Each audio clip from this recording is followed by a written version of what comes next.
வணக்கம் நண்பர்களே, அனைவருக்கும் இனிய வணக்கம். தமிழ்நாட்டில் ரேஷன் கார்டுதாரர்களுக்கு புதிய ரூல்ஸ் அமைச்சர் சொன்ன அதிரடியான குட் நியூஸ் என்ன? ஸோ ரெடியாக இருங்க மக்களே. ரேஷன் கார்டு வைத்திருக்கக்கூடிய நபர்களுக்கு வந்திருக்க அந்த ஒரு சில முக்கியமான விதிமுறைகள், தமிழ்நாட்டில் உள்ள ரேஷன் அட்டைதாரர்கள் மேற்கொள்ள வேண்டிய மிக மிக முக்கியமான மாற்றங்கள் மற்றும் விதிமுறைகளை இந்த தகவல் விளக்கும்.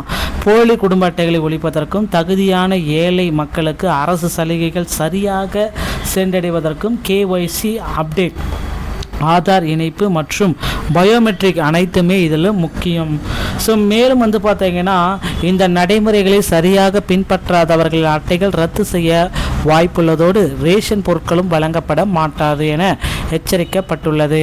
மேலும் விநியோகத்தில் ஊழலை தடுக்க அனைத்து கடைகளிலும் CCTV கேமராக்கள் பொருத்தப்படும் என்றும், ஒரே நாடு ஒரே ரேஷன் கார்டு திட்டத்தின் கீழ் மக்கள் எங்கு வேணுமானாலும் பொருட்களை பெற்றுக்கொள்ளலாம் என்றும் தெரிவிக்கப்பட்டுள்ளது.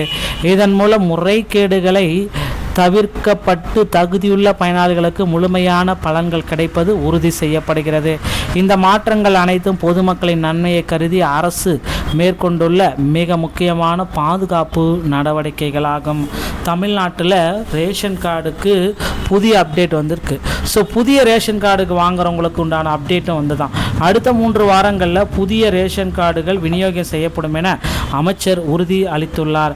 பல மாதங்களுக்கு பிறகு இப்பொழுது ரேஷன் கார்டு வழங்கப்பட்டு வருகிறது. ஒரு குறிப்பிடத்தக்க ஒரு விஷயம் அப்படின்றத குறிப்பிட்டு சொல்லிட்டாங்க. ஸோ அடுத்த 3 வாரங்களில் புதுதாக ரேஷன் கார்டு அனைத்துமே வழங்கப்படும் அப்படின்ற ஒரு அப்டேட் நமக்கு வந்திருக்குங்க. ஸோ நிறைய பீப்புள்ஸ் பார்த்திங்கன்னா இப்போ ரெடியாக இருக்காங்க ரேஷன் கார்டு அப்ளை பண்ணி எப்போ வரும்ன்ட்டு. ஸோ ரேஷன் அட்டைதாரர்களுக்கு செய்ய வேண்டிய விதிமுறைகள், சில பல முக்கியமான விதிமுறைகள் இருக்குது. ஸோ இப்போ தற்பொழுதைய பிரச்சனைகள் அப்படின்னா 3 கோடி போலி அட்டைகள் நீக்கம். 2025ஆம் ஆண்டு வரை நடத்தப்பட்ட ஆய்வில் நாடு முழுவதும் கண்டறியப்பட்ட 23 கோடி சுமார் போலி அட்டைகள் எல்லாமே நீக்கப்பட்டிருக்கு. தகுதியற்ற நபர்களால் ஏற்படும் பாதிப்பு, 4 சக்கர வாகனங்கள் மற்றும் சொகுசு வாழ்க்கை வாழ்பவர்கள் தவறான வருமான விவரங்களை அளித்து சலுகைகளை பெறுவதால் ஏழை மக்கள் பாதிக்கப்பட்டுள்ளனர். ஒரே நபர் பல அட்டைகளை வைத்திருந்தாலும் இதில் பிரச்சனை. ஒரே ஆதார் அல்லது முகவரியை பயன்படுத்தி ஒன்றுக்கு மேற்பட்ட அட்டைகள் பெறுவது முறைகேடுகளுக்கு வழிவகுக்கிறது அப்படின்றத குறிப்பிட்டு சொல்கிறாங்க.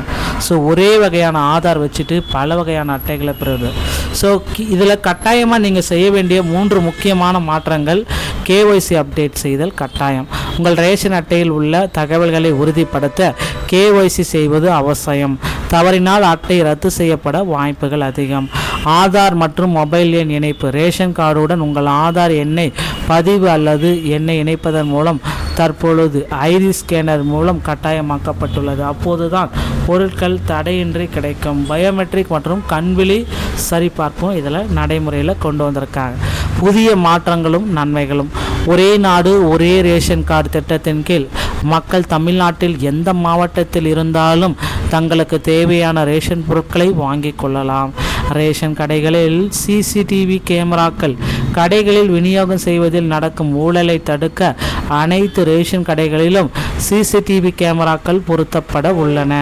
தகுதியானவர்களுக்கு முன்னுரிமை பொருட்கள், முறைகேடுகள் தவிர்க்கப்படுவதால் அரிசி, கோதுமை மற்றும் சர்க்கரை போன்ற தகுதியுள்ள ஏழை மக்களுக்கு முழு அளவில் தட்டுப்பாடின்றி பொருட்கள் கிடைக்க வழிவகை செய்கிறதுங்க. ஸோ தமிழகம் முழுவதுமே இந்த அப்டேட் பார்த்திங்கன்னா நடைமுறையில் கொண்டு வந்திருக்காங்க. ஸோ கடந்த டிசம்பர் 16ஆம் தேதி முதல் புதிய ரேஷன் கார்டு வழங்கும் பணிகள் தற்காலிகமாக நிறுத்தப்பட்டிருக்கு. தொடர்ந்து வந்த தேர்தல் நடத்தை விதிமுறைகள் காரணமாக கடந்த மார்ச் 31ஆம் தேதி வரை இப்பணிகள் முழுமையாக முடங்காதனால புதிய ரேஷன் கார்டுகள் பார்த்திங்கன்னா ஆட்சி மாற்றத்திற்கு பிறகு, தேர்தலுக்கு பிறகு தமிழகத்தில் ஆட்சி மாற்றம் ஏற்பட்டு விஜய் முதலமைச்சராக பொறுப்பேற்று புதிய அரசு அமைந்த பின்னரும் ரேஷன் கார்டுகள் வழங்கப்படாத பொதுமக்கள் நீண்ட நாட்களாக காத்திருக்கும் சூழல் நிலவியது. எனினும் ஆன்லைன் மூலம் தினமும் ஆயிரக்கணக்கானோர் தொடர்ந்து விண்ணப்பித்து வந்துள்ளனர். விரைவில் அவங்களுக்கு உண்டான புதிய ரேஷன் கார்டு கிடைக்கும் அப்படின்ட்டு அமைச்சர் அவர்கள் குறிப்பிட்டு சொல்லிட்டாரு. ஸோ அடுத்தடுத்த தகவல்களை நீங்கள் தெரிஞ்சுக்க நீங்கள் நம்முடைய சேனலோடு இணைந்திருங்கள். மீண்டும் ஒரு நல்ல தகவலோடு நான் உங்களை சந்திக்கிறேன். நன்றி, வணக்கம்.